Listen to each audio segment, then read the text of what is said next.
인간 안에는 누구나 어떤 공장을 갖고 있다라고 설명이 될 수 있을 것 같아요. 이게 무슨 얘기냐면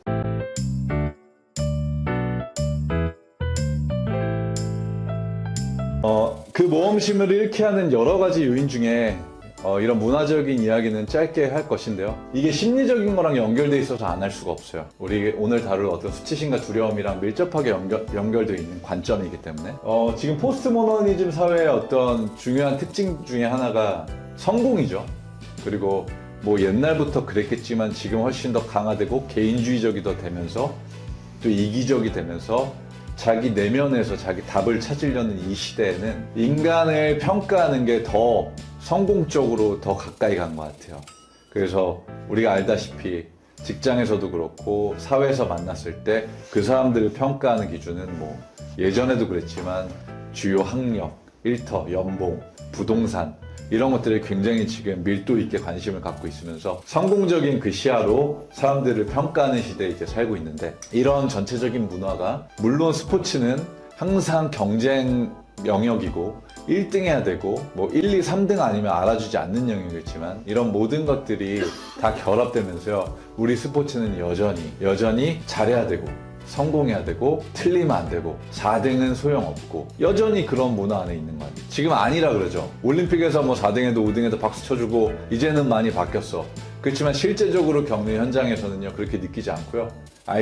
다수의 아이들이 하나의 바늘구멍만 놓고 그걸 통과하기 위해서 달려가는 모습이 여전히 있을 수밖에 없는 거죠.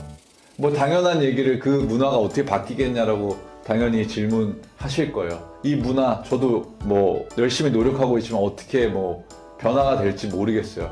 그렇지만 제가 하고 싶은 얘기는요, 이 문화가 이렇다라기보다는 이 문화에서 그럼 어떤 심리적인 문제들이 자꾸 나타나느냐. 그래서 우리 아이들이 힘들게 하고 우리 아이들이 그런 문제 때문에 어떻게 경기력에 영향을 받고 있는지 조금 나눠보려고 합니다. 그래서 이 성공에 대한 문제는요, 굉장히 이제 화두라고 할 수 있습니다. 간단한 영상을 하나 보고 넘어갈게요. 두 테니스 선수 이야기입니다. 자, 이 영화는요, 실제 있었던 이야기를 바탕으로 구성된 영화인데, 실제로 이 볼이라는 친구는 윈블던에서 여러 번 이제 우승을 했는데도 불구하고 24살, 5살 정도에 은퇴를 했다고 합니다. 이유는 이제 여기 영화에도 나오지만 뭐 여러 가지 공황장애나 강박증 때문에요, 굉장히 힘들어 했었고, 선수 생활하는 내내 즐거움과 흥미를 잃어버린 상태에서 오직 승리만 위해서 달려가다 보니까 일찍 포기했고요. 그 다음 저 맥캠런은 선수 생활을 물론 오래 하긴 했지만요, 어떻게 보면 자기 멋대로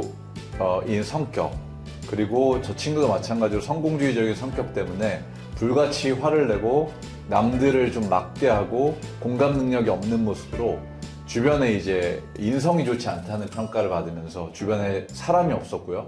외톨이 같은 운동선수 생활을 지속적으로 했다고 해요. 그러니까 성과는 둘은 좋았지만 둘의 인생에 있어서 과연 저들이 행복하냐라고 질문하게 만드는 중요한 이제 영화인 것 같아요. 많은 운동선수들이요, 지금 이제 수행 완벽주의라고 이제 짧게 이야기할 건데, 실제로 선수촌에서 선수들 만나보면요, 굉장히 많은 선수들이 강박적인 부분 때문에, 그리고 다음날 올림픽인데 잠이 안 와서 불면증 때문에, 시합 전에 불안 증세 때문에, 또 지나친 부담감 때문에 굉장히 힘들어하고요. 그런 여러 가지 심리적인 문제로 인해서 많은 중독이랑도 연결이 되는 사례들이 너무 많고요.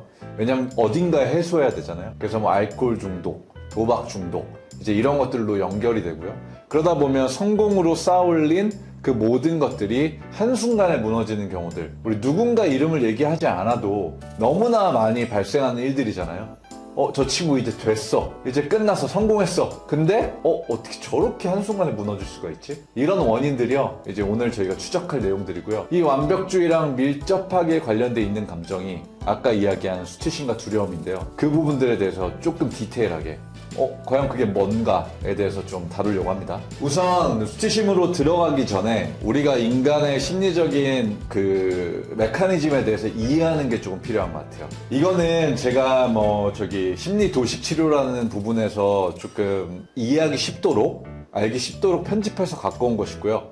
제 아이디어로 한번 이런 그림을 한번 만들어 보았는데요. 인간 안에는 누구나 어떤 공장을 갖고 있다, 라고 설명이 될 수 있을 것 같아요. 이게 무슨 얘기냐면 어린 시절부터 부모님의 영향, 환경의 영향, 문화적인 영향은요 어떤 공장의 이름을 붙이는데 굉장히 주요한 역할을 한다라고 제가 상담하면서 봤더니 보여져요. 예를 들어서 아까 그 보리같이 맥켄로같이 너 시험 봤어? 몇 점 받았어? 95점이요. 나머지 5점 어디 갔어?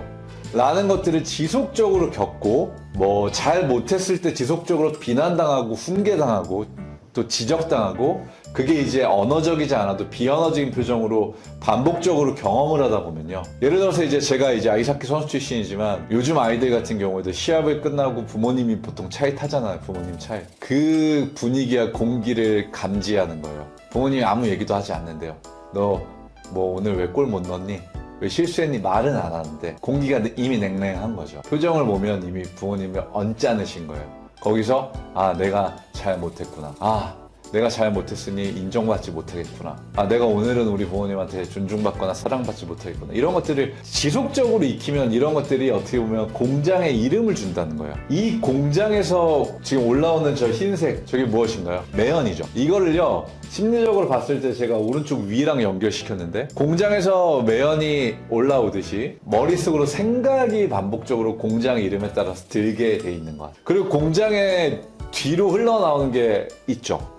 폐수들을 배출시키죠. 제가 이 아래쪽으로 표시해놨는데요. 공장에서 흘러나오는 이 폐수는요.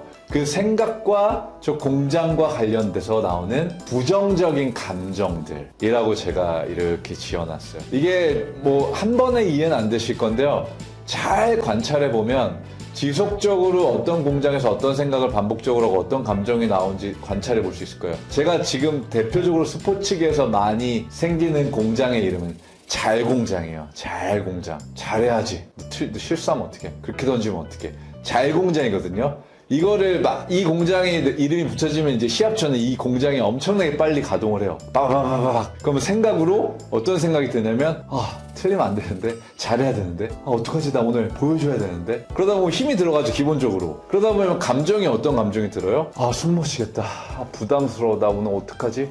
하고 공포 너무 떨려. 이런 감정이 기본적으로 들 거예요. 이게 어떻게 보면 이 공장 때문에 생기는 생각과 감정의 메커니즘이죠. 그리고 여기서 실제로 실수라도 한번 딱 해요. 이제 공장은 삐걱거리는 거예요. 어떻게 원상복구가 안 돼요 내 힘으로. 그럼 그날 전체 경기는 망쳐버린 거죠. 망치면 뭐 집에 가서 위로받으면 좋은데 차에 타면 냉랭해져. 지도자들 비난해. 그럼 그 상태로 처리되지 않고 다시 그것들이 강화돼서 훈련 때는 잠시 잊은 것 같지만 다시 시합 때 반복적으로 나. 이런 일들이 지속되고 있는 게 지금 많은 운동선수들이 겪은 일이고요. 제가 한 2년 전쯤에 야구선수 한 명이 찾아와서 상담을 좀 했었는데 그 친구 같은 경우에는 이런 전형적인 이 공장을 갖고 있는 친구였는데 이제 송구에서 너무 긴장이 되니까 잘해야 된다고 이제 실수를 자꾸 하기 시작한 거예요. 실수를 하면 차에서 비난당하고 지도자한테 비난당하고 그러다 보니까 얼어붙죠. 그 두려움과 수치심이 얼어붙으니까 어떻게 돼요? 던지기 직전에 몸이 굳어요. 또 실수해요. 이거를 여러 번 반복하다 보니까 우리가 흔히 얘기하는 입스라고 하죠. 이제 못 던지겠다. 그래서 완전히 그 상태로 온 친구가 있어요. 그러니까 이런 어떤 일들이 굉장히 뭐 극적인 사례가 아니라요. 굉장히 지금 만연하게 일어나고 있는 일들이다. 심리적으로. 자, 이제 여러분들은 질문을 던지셔야 돼요. 그래서 그러면 어떻게 해야 됩니까? 우리가 뭘 파악해야 됩니까? 어떻게 도와줄 수 있습니까? 이제 이런